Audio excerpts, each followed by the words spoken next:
They sip buchitos, or size mouth, the steaming bittersweet brew that is Cuban coffee, Café Cubano. Stands like these, popular in pre-revolutionary Havana, dot the northwest side community of Logan Square. An estimated 15,000 Cubans live here amid some 25 Cuban-owned businesses, making the area equivalent, some say, to Miami's bustling Little Havana. Less than 2,000 Cubans lived in Chicago before 1960. That number has now swollen to an estimated 25,000 people, refugees from communism. They were extended the kind of credit that this country always have for political refugees. There is a general acceptance here in America of anybody that have the courage to say, I leave my country because of my love for freedom. The former director of Castro's Social Rehabilitation Department, Alvarez, fled Cuba in 1964. His agency helped find homes for some 3,000 refugee families in Chicago following Castro's takeover. They stopped briefly in Miami, and then they decided to go north or west or whatever for more opportunities. They were searching for a better opportunity to make money, to be successful in business, to obtain more education for themselves or for their children. One success story is Noel Rubio, a former Cuban political prisoner. He has lived in the United States for only 3 years. But Rubio managed to scrape up enough money working odd jobs to finance the purchase of his own grocery store a year and a half ago, the Guantanamo on Kedzie Avenue. That name holds special significance. In 1973, Rubio, his wife, mother, and 2 children scaled the booby-trapped barriers outside the Guantanamo Naval Base to reach freedom. And for 10 years, from 1961 to 1971, Rubio served time in a string of Cuban prisons for charges of treason against the regime of Fidel Castro. With the bayonet in the rifle, you was working, right? When you stop, they coming for the back of you and hit you for the back. If you try to stop them or you try that, they don't hit you, they put the bayonet in the. And for sure, I can give you a lot of names of Spaniards that die over there in this condition, right? A Bay of Pigs veteran, Marcelino Millares, is now president of a profitable research, market, and advertising firm, Omar. He is also the first and only Latino to serve with the Illinois Board of Education. Millares says Cubans here are keeping a close eye on U.S. diplomatic ventures to the He believes American economic assistance to Cuba would anger exiles. We feel that we left our country in search for freedom, and we feel that the people of the United States has been with us all the time because this is a free country, and therefore it will be unbelievable for us to see any type of help. But exiles like Jesus Esteves see diplomatic relations as a key to visiting loved ones left behind. Too many people are separate about the family and anything about that. Maybe someday they can to get in touch with them over there. And why would you like to go back? I would like to come back over there for to spend a couple of weeks or 3 weeks for see my families, all my family that I have in Cuba, because over here only I have my daughter and my wife. Just how soon it will be before Cubans from Chicago and elsewhere are able to visit their island again probably depends on the success of American diplomatic and business trips to the island. One such group, Midwestern businessmen, are planning to meet with communist officials in Havana sometime this week. But Cubans say they may lose no matter what happens.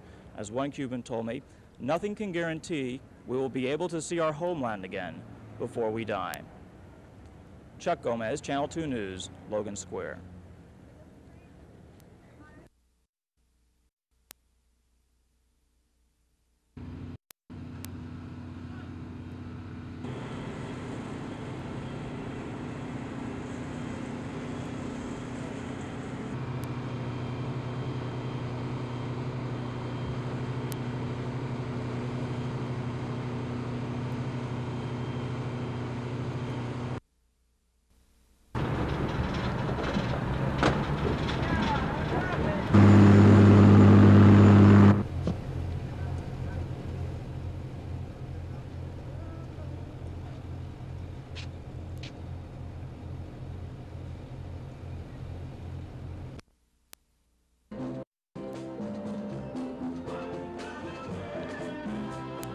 The evening's reception featured a band belting out Guantanamera.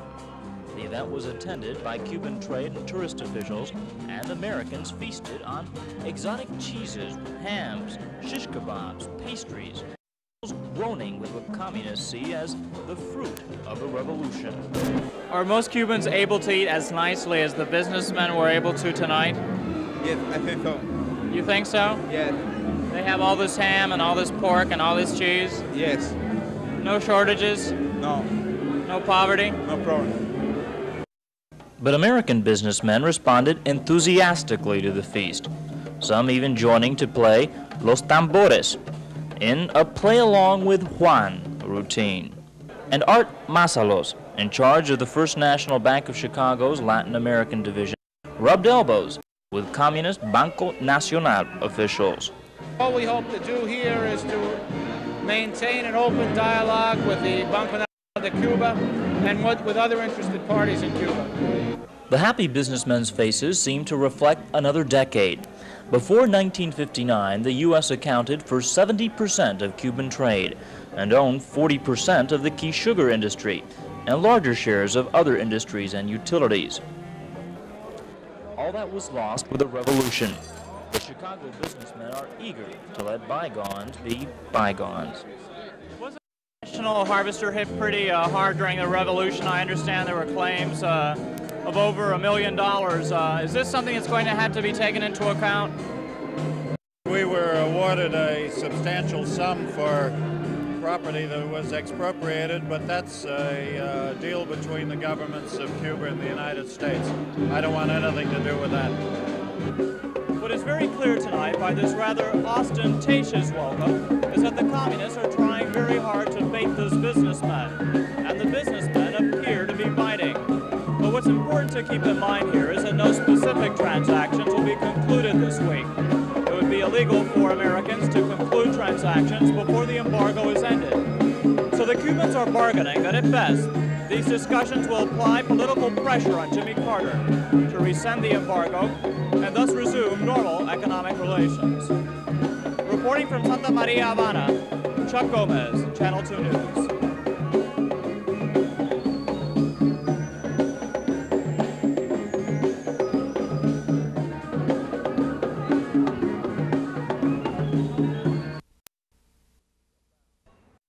Shortages abound. Food, gasoline, sagging, overcrowded buses. Old cars circa 1950 are everywhere. They are carefully tended because they are too expensive to replace and parts too hard to come by. The Época department store on Galiano. Assigned shopping days for rationed items are displayed. The government gives families 3 or 4 days each month to do their shopping. Luxury items like these stereos and these TV sets are usually out of the question for most families. They can only be purchased with a bonus awarded to loyal party members. We asked one Cuban how much clothing he could buy. ¿Cuántas camisas y pantalones T-shirts and pants can you buy a year? ¿Cuándo viene saliendo? What does that come out at? One. A year. ¿Un qué? One what?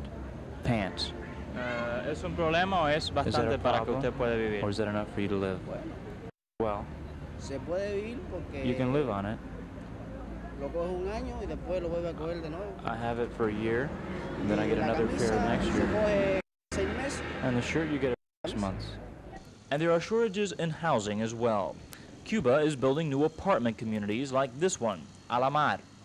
They are being built at a rate of 10,000 units a year. But most of the people, like these in central Havana, continue to live in what is considered substandard housing and overcrowded conditions.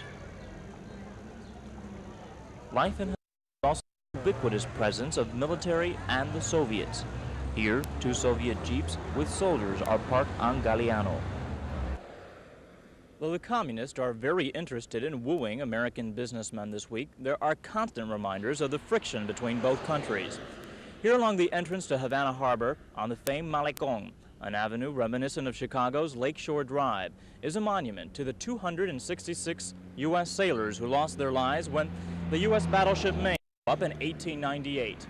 There was once a plaque on that monument that honored the dead seamen, but in its place is now a plaque that identifies the U.S. sailors as victims of imperialist veracity. But American imperialism is not as heavy on the minds of communist officials and many Cubans here now.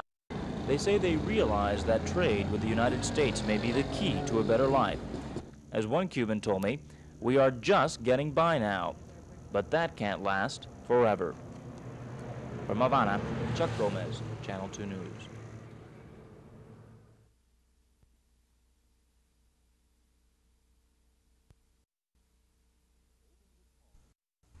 A golden-lit hall sitting on a grassy knoll.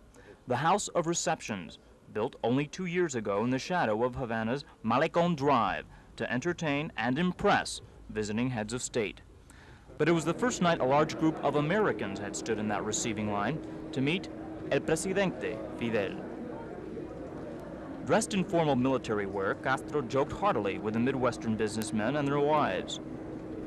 He appeared genuinely concerned, his eyes registering intense sincerity, a flick of the beard signaling an apparent pang of thoughtfulness. He would comment on the vibrancy of a particular dress, on the seemingly strange-sounding name on a businessman's identification tag. Fidel was joined in the reception line by his sister-in-law, Vilma Espín, wife of Castro's brother, Raúl. She is president of the Cuban Federation of Women. While some Americans seemed mesmerized by the comandante, as he is often referred to here, others were entertained by his effusive graciousness. They gestured to make points clear to him. Others laughed heartily at the Fidel-styled wit. The reception line filtered into a marble-laden lobby. There, Fidel's brother, Raúl, Cuban Minister of Defense and member of the Communist Central Committee, joked with businessmen. Journalists were caught by surprise when Fidel himself appeared to wave us inside the hall. Please go inside with all your apparatus and all your camera. When the press got its turn, I waded through a throng gathered around Castro and was introduced as a first-generation American, the son of Cuban parents. Castro asked me when my parents left Cuba. I answered 1946.